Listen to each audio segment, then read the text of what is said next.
یہ ویڈیو جو آپ دیکھ رہے ہیں یہ مکہ کے اندر میدان عرفات پر موجود ایک پہاڑی ہے جسے جبل رحمت یا جبل عرفہ بھی کہتے ہیں۔ یہاں سعودی حکومت نے اس پہاڑ کی نشاندہی کے لیے ایک بڑا پتھر لگا دیا ہے، لیکن ہمارے مسلمانوں کے عقیدوں کا یہ حال ہے کہ ان لوگوں نے اس پتھر پر بھی اپنے رشتہ داروں کے نام لکھ کر یا پھر اسے چوم کر یا پھر اس کے سامنے دعائیں کر کے اس کو تقریباً کالا کر دیا ہے۔ یہ لوگ اس پتھر سے اپنے بیمار رشتہ داروں کی صحت یابی کے لیے دعا کرنے لگے ہیں اور اسے اپنا مشکل کشا بنا بیٹھے ہیں، جو کہ سیدھا شرک ہے، یعنی غیر اللہ سے کسی بھی طرح کی مدد کی امید لگانا یا پھر کسی پتھر سے دعا کرنا۔ یہ جہالت آج کے ٹائم کے اندر بھی اس قدر زیادہ ہے کہ آج بھی آلموسٹ ہر انڈین، پاکستانی یا بنگالی مسلمانوں میں سے کوئی شخص ہی شاید ایسا ہو جو کہ حج، عمرہ یا زیارت کے دوران دوسروں کی دیکھا دیکھی یہ حرکت نہ کرتا ہو۔ میں بذات خود اس شرک کا مشاہدہ اپنی آنکھوں سے لائیو کر چکا ہوں۔ اللہ کے گھر میں پہنچ کر بھی ان لوگوں کا ایمان اتنا کمزور ہے کہ ایک پتھر کو دیکھ کر بھی اسے پوجنے لگتے ہیں، کیونکہ ان کے بزرگوں نے انہیں یہی کچھ سکھایا اور پڑھایا ہے۔ وہ بزرگ جن کا کام تھا کہ اللہ کا اصل تعارف اپنے لوگوں کو کروائیں اور صرف توحید کو بیان کریں، لیکن افسوس کہ یہ لوگ آج کے ٹائم کے اندر بھی پتھروں سے کرامات تلاش کر رہے ہیں۔ اور بڑی خوبصورت بات یہ مشہور ہے کہ اگر کوئی دل میں تمنا ہے اور اگر اس پتھر کو اٹھایا جائے تو تمنا اگر پوری ہونی ہے تو یہ پتھر آسانی سے اٹھ جاتا ہے۔ اور ویسے آپ اس کو اٹھائیں تو اچھا خاصا مشکل کام ہے، لیکن اگر 11 بندے اس کے نیچے انگلی رکھیں اور کسی بھی اللہ کے ولی کا جو ہے نا وہ دل میں تصور کریں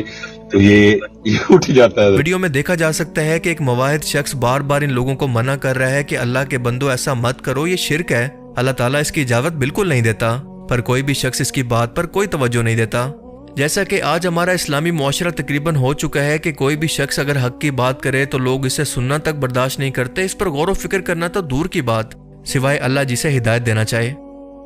اب آپ بتائیں کہ کیا ان لوگوں کے اندر اتنی عقل بھی نہیں ہے کہ ایک پتھر انسان کی کیا مدد کر سکتا ہے؟ ان میں اور بت پرستوں کے اندر بھلا کیا فرق باقی رہ گیا؟ اللہ کے رسول صلی اللہ علیہ وآلہ وسلم نے اپنی ساری زندگی انہی بتوں کی عبادت کو روکنے کے لیے اور شرک کو روکنے کے لیے تو اتنی تکلیفیں برداشت کی۔ اللہ کا پیغام اتنی تکلیفوں کے بعد ان لوگوں تک پہنچایا، پر ان لوگوں کا آج کے ٹائم کے اندر یہ حال ہے کہ یہ پھر وہیں پر بھٹکتے پھرتے ہیں۔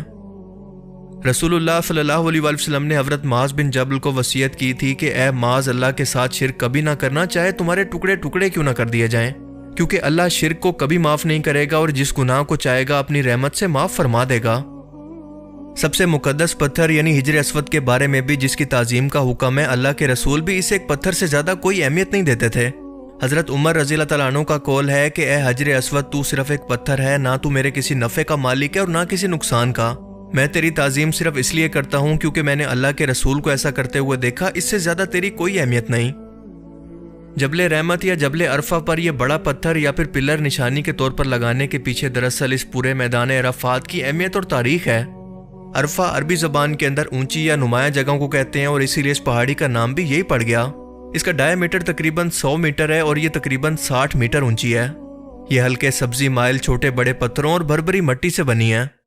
اس پر یہ بڑا پلر اس جگہ پر لگایا گیا ہے جہاں پر نبی پاک صلی اللہ علیہ وآلہ وسلم کی اونٹنی قصوہ حجۃ الوداع یعنی آخری حج کے خطبہ کے دوران کھڑی تھی، اور اللہ کے رسول نے اپنا الوداعی نصیحتی پیغام لاکھوں مسلمانوں تک پہنچایا۔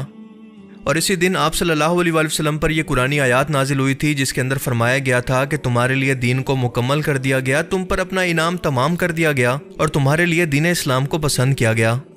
سورہ المائدہ کی اس آیت نمبر 3 کے اندر مسلمانوں کو 3 خوشخبریاں سنائی گئی کہ اسلام اب مکمل ہو گیا ہے، قرآن یعنی اللہ کا پیغام بھی پورا ہو گیا اور اب قیامت تک صرف ایک ہی دین ہوگا یعنی دین اسلام۔ ان قرآنی آیات کو سن کر صحابہ کرام کو اندازہ ہو گیا تھا کہ شاید یہ رسول اللہ صلی اللہ علیہ وآلہ وسلم کی زندگی کا آخری حج ہو، کیونکہ آپ صلی اللہ علیہ وآلہ وسلم بار بار یہ فرما رہے تھے کہ اے لوگوں، مجھ سے مناسک حج سیکھ لو، کیونکہ شاید آج کے بعد میں تمہارے ساتھ کبھی حج نہ کر پاؤں۔ ایک حدیث مبارکہ میں آیا ہے کہ رسول پاک صلی اللہ علیہ وآلہ وسلم نے عرفہ کی شام کو میدان عرفات کے اندر امت کی مغفرت کی دعا مانگی اور بڑی گریہ و زاری کی، جس کے جواب میں رحمت الہی جوش میں آئی اور ارشاد فرمایا کہ میں نے تمہاری تمام دعائیں قبول کر لی اور جو گناہ میرے بندوں نے میرے کیے وہ تمام کے تمام معاف کر دیے، البتہ جو ظلم انہوں نے ایک دوسرے پر کیے ہیں اس کا بدلہ پورا لیا جائے گا۔ مسجد نمرہ میں نبی پاک صلی اللہ علیہ وآلہ وسلم نے عرفہ کے دن ظہر اور عصر کی نمازوں کو ملا کر پڑھا۔ جبل رحمت کے چاروں طرف میدان عرفات ہے اور روایات کے اندر آتا ہے کہ قیامت کے روز پوری دنیا کے انسانوں کو اسی میدان عرفات کے اندر جمع کیا جائے گا اور ان کا حساب کتاب ہوگا، کیونکہ اسی میدان کے آس پاس تمام جگہ کو کوٹ کوٹ کر برابر کر دیا جائے گا۔ اسی لیے آج بھی حج کے دنوں کے اندر لوگ اپنے گناہوں کا اعتراف کرتے ہوئے یہاں پر توبہ و استغفار کرتے ہیں، کیونکہ اللہ نے اس کا ذکر قرآن کریم کی سورہ البقرہ کے اندر ایسے فرمایا ہے، اور جب تم لوگ عرفات سے واپس آؤ تو اس پاک نشانی کے پاس اللہ کا ذکر کرو۔ علماء کرام اس آیت کی تفسیر بیان کرتے ہوئے کہتے ہیں کہ حج کے دوران 9 ذی الحج کو فجر کی نماز کی ادائیگی کے بعد سورج نکلنے کا انتظار کریں اور سورج ڈوبنے سے پہلے عرفات پہنچ جائیں، یہاں پر پہنچ کر اللہ کا ذکر کریں، پھر جیسے ہی مغرب کا وقت شروع ہو تو عرفات کے میدان کو چھوڑ دیں اور مزدلفہ کے اندر 1 اذان اور 2 اقامت کے ساتھ پہلے مغرب کی نماز کو ادا کریں اور پھر دوسری اقامت کہہ کر عشاء کی نماز کو ادا کریں۔ میدان عرفات کے اندر رکنا حج کا رکن عظیم ہے، یہاں پر ہر صورت رکنا چاہیے، چاہے 1 منٹ کے لیے ہی کیوں نہ ہو۔ حج کے واجبات میں سے دوسرا واجب اس جگہ پر قیام ہے، جس کے بغیر حج مکمل نہیں ہوتا۔ جب حضرت آدم علیہ السلام اور بی بی حوا کو جنت سے زمین پر اتارا گیا تو یہ ایک دوسرے سے بچھڑ گئے۔ حضرت آدم علیہ السلام کے بارے میں کہا جاتا ہے کہ ان کو سری لنکا کی ایک پہاڑی پر، جسے آج بھی آدمز پیک کہا جاتا ہے، یہاں پر اتارا گیا تھا، جہاں پر آج بھی ان کے قدم مبارک کے نشان موجود ہیں، جبکہ اما حوا کو جدہ کے مقام پر اتارا گیا، جہاں پر ان کا مزار بھی ہے۔ حضرت آدم علیہ السلام خود کو زمین پر اترنے کے بعد اکیلا محسوس کر رہے تھے اور اسی لیے بی بی حوا کی تلاش کے اندر نکل پڑے، اور اسی عرفات کے میدان کے اندر ان دونوں کی ملاقات ہو گئی۔ یہاں اسی جبل رحمت پر ان دونوں نے 200 سال کے بعد آخرکار ایک دوسرے کو پہچان لیا، جہاں پر آج بھی اس بڑے پتھر کو نشانی کے طور پر لگایا گیا ہے۔